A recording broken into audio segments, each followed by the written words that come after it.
Food की बात करें तो आजकल डायनामिक्स एकदम बदल गया है। हैवी आप देखेंगे एक कॉर्पोरेटाइजेशन हो चुका है सारी चीज़ों का, और इकोनॉमिक प्रॉफिट्स के लिए यहाँ पे बहुत सारे जो कंपनीज़ है वो मैस लेवल पे फूड्स को प्रोड्यूस कर रहे हैं। हमारा एक डाइट हुआ करता था पहले जब हम हंटिंग एंड गैदरिंग करते थे, उसके हिसाब से हमारे पेट के जो माइक्रोब्स थे और पूरा जो इकोसिस्टम था वो उस तरीके से इवॉल्व हुआ था। लेकिन आज हमारी फूड हैबिट्स पूरी तरीके से बदल चुकी है। अभी तो कंपनीज लाइक स्विगी जोमेटो आ गए जहाँ पे एक ही बटन पे सीधा खाना आपके पास आ जाता है जो आपको चाहिए। तो ये सारी चीज़ों का हमारे हेल्थ पे किस तरीके से, हमारे जीन्स पे किस तरीके से असर दिख रहा है, और मूविंग फॉरवर्ड क्या आपको लगता है कि ये आज से 20-25 साल बाद या इवन 50 साल बाद एक मैसिव प्रॉब्लम ला सकता है? बहुत सारे जो आपने बताया इस तरह के जो कैन बेस्ड प्रोडक्ट्स हैं या जो स्विगी एंड प्रोसेस्ड फूड जो है उसमें अभी रिसेंटली एक रिपोर्ट आई है जो एक्सपोर्ट्स हो रहे हैं यहाँ से, उसमें 130 के आसपास आइटम्स जो हैं उसको लिस्ट किया गया है। यूरोपियन कंट्रीज ने, यूरोपियन यूनियन ने उसको लिस्ट किया है as a carcinogen, potential carcinogen. Right. तो ये तो मैं उसको कार्सिनोजन नहीं बोलूँगा, मैं तो बोलूँगा पॉइजन है वो। हो जैसे मैंने बोला ना कि जीन भी बूढ़ा होता है। हाँ। आप उसको जल्दी बूढ़ा कर दोगे। हाँ। पहला काम कि आप जो नेचुरल खाना है आप वो नहीं खा रहे हो। राइट। प्रोसेस्ड फूड तो इवन नेपाली नहीं खाते हैं। हाँ। नेपाल के लोग भी नहीं खाते हैं प्रोसेस्ड फूड। हाँ। आप नेपाल से सीख लीजिए, हाँ। आपके पड़ोस में ही है। अफगानिस्तान के लोग नहीं खाते हैं। राइट। पाकिस्तानी नहीं खाते हैं। हाँ। बट इंडिया में इतना इसका जो है हाइप हो गया है कि टेस्ट के लिए, टेस्ट बर्ड्स के लिए या इजीनेस के लिए लोग जो है प्रोसेस्ड फूड को अडॉप्ट कर लिया उन्होंने। या तो सिंपली फॉरेन की नकल या यूएस में, बट यूएस में वैसे रेगुलेशंस भी है। यूएस में रेगुलेशन है। अगर यूएस में अगर कुछ भी एफडीए के आपने वायोलेशन कर रहे हैं या यूरोप में, हैवी पेनल्टी, तो हैवी पेनल्टी है। आपकी कंपनी को बैन कर दिया जाएगा, बैंकरप्ट हो जाएगी पूरी। आप यूरोप के जो एग्स होते हैं ना, अंडे, उनके जो बर्ड्स होती हैं, हेंस होती हैं, वो उस पर लिखा होता है कि 30 मीटर का फ्लाइंग रेंज है। वो बर्ड्स उड़ती भी हैं। ठीक है, मतलब फिट होने यस, चाहिए। वहाँ पे एंटीबायोटिक, वहाँ पे स्टेरॉइड्स, सबका एक लिमिटेशंस है कि आप इससे ज़्यादा नहीं दे सकते हैं। राइट। तो आप तुलना नहीं कर सकते हैं। इंडिया में जो सीन चल रहा है अभी, हम रियली लिटरली पॉइजन खा रहे हैं। आप अगर एक समोसा खाते हैं, उस समोसा में क्या है? मैदा है। उस मैदे में जो पाम ऑयल यूज किया गया है, उस पाम ऑयल में भी क्या क्या मिलाया गया है, कैसे प्रोसेस किया गया है, और कितने बार रिसाइकल किया है। मैं देखा हूँ दिवाली होली में जो हम मिठाइयाँ खाते हैं, पूरा का पूरा कार्सिनोजन है वो। आप कैंसर कॉजिंग एजेंट खा रहे हैं आप। और जब हाल ही में भी सर कर्नाटका गवर्नमेंट, तमिलनाडु और गोवा, आई थिंक इन्होंने बैन किया रोडमाइन भी और कार्मोजाइन सब्सटेंसेस को रेड कलरिंग के लिए यूज किया जा रहा था। वो जो बुढ़ी के बाल होते हैं, कैंडी फ्लॉस, और इवन जो गोभी मंचूरियन होते हैं, तो उसमें यूज किया जा रहा था, जो कि स्केड्यूल्ड, मतलब proven to be carcinogen. True. तो हम स्ट्रीट में मिल रहा है। एक तो पहला ये है कि फिजिकल एक्टिविटी वो हम नहीं करते हैं। हमें अपने सीखना चाहिए इंसिस्टर्स से। पूरे मैमलियन सिस्टम में जितने मैमल्स हैं, ठीक है, हजारों मैमल्स हैं, उसमें सिर्फ ह्यूमन ही ऐसा एक स्पीसीज है जो कि अपने मसल्स का यूज नहीं कर पाता है। ह्यूमन का जो इवोल्यूशन हुआ है ना, पता है कितना हम रन कर सकते हैं? इवोल्यूशन 10,000 ईयर्स पहले आप जाएंगे तो हमारी जो रनिंग कैपेसिटी थी वो थी 120 किलोमीटर रन कर सकते थे एक दिन में। राइट सर, ये वही होमो इरेक्टस का जो दौर था, आई थिंक। हम जब शिकार करते थे ना, हमारे एंसेस्टर्स, तो वो जो होते थे, जो एनिमल्स होते थे, उनको थका के शिकार करने का हमारे अंदर वो था, एग्जैक्टली, स्टैमिना था। Yes, right.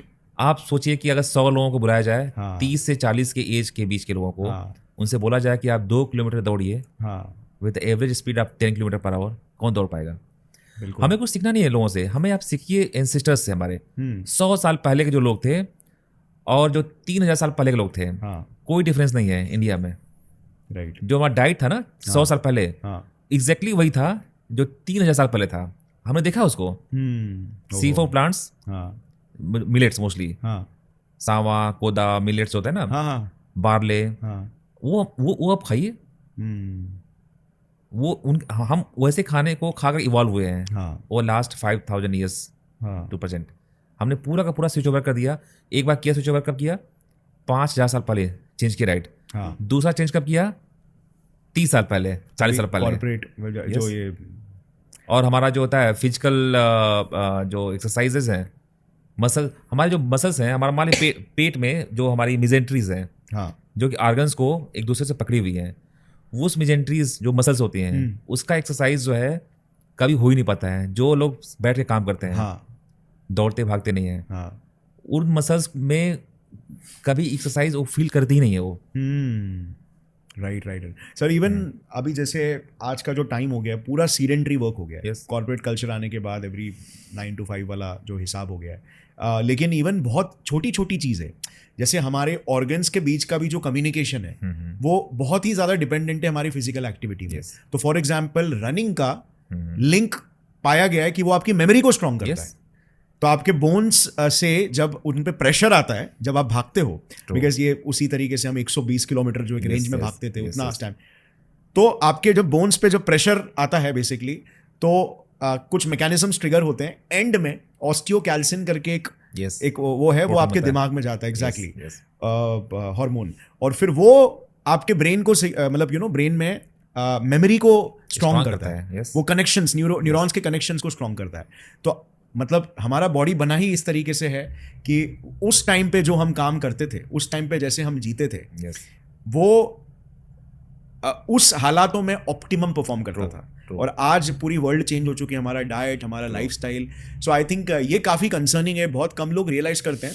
तो इसीलिए अपने आप को अपनी लाइफ को जितना हो सके उस दौर के हिसाब से जीने की अगर कोशिश की जाए तो ये बीमारियों को काफ़ी हद तक रोका जा सकता है। बिल्कुल बिल्कुल। हमारा कैलोरी बर्न होना चाहिए एटलीस्ट 5000 किलो कैलोरी हाँ हर दिन, एटलीस्ट 5000 कैलोरी। 5000। बट सर ये आप अभी देखिए ना, अभी जो लेबर्स हैं जो बिल्डिंग में काम करते हैं, हाँ वो कितने 8 घंटे काम करते हैं, 8 आवर्स। हाँ जो खेतों में जो काम करते हैं किसान, बाप रे, जो लेबर होते और हैं, वो फिर खाते भी बहुत है। हाँ खाते भी हैं। मतलब हम ऐसे सोचते हैं कि यार इतना कैसे खा लेते हैं, क्योंकि उतने कैलोरीज बर्न हो रहे हैं। और खाते क्या है? खाते हैं कार्बोहाइड्रेट। बट कार्बोहाइड्रेट से भी सब कुछ एसिमुलेट कर लेना, वो भी एक बहुत बड़ी चीज होती है। मतलब कार्बोहाइड्रेट में भी होता है ना, प्रोटीन है, हाँ, उसमें न्यूट्रिएंट्स हैं, उसमें माइक्रो न्यूट्रिएंट्स भी हैं, हाँ, उसको एब्जॉर्ब कर लेना। हाँ, बट अगर आप सेडेंटरी लाइफ में हो तो आप एब्जॉर्ब ही नहीं कर पाएंगे आप। राइट। तो सीखने के लिए सब कुछ है। आप नॉर्थ ईस्ट इंडिया जाइए, हाँ, नॉर्थ ईस्ट इंडिया की जो डाइटरी हैबिट एक्स्ट्रा ऑर्डिनरी है। हमने पूरे इंडिया के नॉर्थ से लेकर साउथ तक के गट माइक्रोबायोम को सैम्पलिंग किया है। ओके, उसके रिजल्ट्स मैं भी नहीं बताऊंगा, हाँ, बट हमने जो ऑब्जर्व किया, नॉर्थ ईस्ट इंडिया के जो डाइटरी हैबिट है एक्स्ट्रा ऑर्डिनरी वेल है। वहाँ के 60 साल के लोग, 65-70 ईयर्स के लोग भी माउंटेन क्लाइंब करते हैं। हो। और हमें वहाँ पे बीमार लोग काफ़ी कम मिले, वहाँ हमें डायबिटीज़ नहीं मिला। जो कि सिटीज का one of the number 1 killers है। और वही ट्राइब्स के जो लोग जो सिटी में आके बस गए हैं, जैसे आइजल में एंड कोहिमा में, उनके अंदर हमें दिखा डायबिटीज़, क्योंकि वो दूसरे लाइफस्टाइल को अडॉप्ट कर लिया है। बट जो ट्राइब्स जो अभी भी गाँव में, इंटीरियर्स में है, उनके अंदर हमने 100 लोगों का सैंपल लिया तो उसमें से एक भी डायबिटीज़ नहीं मिला। उसी एंसेस्ट्री वाले लोग, उन्हीं गाँव के जो लोग जो बस गए हैं सिटी में, उनके बच्चे या उनका जब हमने सैंपल लिया तो उसमें डायबिटीज़ का जो है परसेंटेज बढ़ गया था। तो डायबिटीज़ तो पूरा का पूरा लाइफस्टाइल डिजीज़ है। साइंटिस्ट ने क्या किया, एक काम चल रहा है 30 सालों से जेनेटिक्स पे, एक म्यूटेशन मिला, उसको बोलते हैं एसोसिएशन हिस्ट्रीज। हाँ, ये जो जीन है, ये म्यूटेशन है, ये डायबिटीज़ को कॉज कर सकता है। हाँ, फिर ओवर द टाइम 2 मिले, 5 मिले, 10 मिले, 50 मिले, 100 मिले, 500 मिले, 800 मिले। अभी आज के डेट में 800 ऐसे जीन म्यूटेशंस हैं जिसको लोगों ने रिपोर्ट किया है कि इसकी वजह से डायबिटीज़ हो सकता है या चांसेस ज़्यादा होंगे। बट मेरे हिसाब से ये सारी के सारी फाइंडिंग्स इनसिग्निफिकेंट हैं। जेनेटिक्स का रोल है 20%। जैसे मैं बोला ना, रिसेसिव जीन्स हो गया तब आपका डायबिटीज़ होगा ही। बट 80% रोल है लाइफस्टाइल डायबिटीज़ की केस। यस। और अगर डायबिटीज़ बढ़ेगा तो हाइपरटेंशन एंड आपके हार्ट के रिस्क फैक्टर्स बढ़ जाएगा। राइट। तो जो मेन है डाइटरी हैबिट, दूसरा lack of physical activities, and third is stress, and fourth is हमारा गट माइक्रोबायोम। 4 जो मेजर फैक्टर्स हैं वो इंडिया में रिस्पॉन्सिबल हैं अभी बीमारियों के लिए। ओके।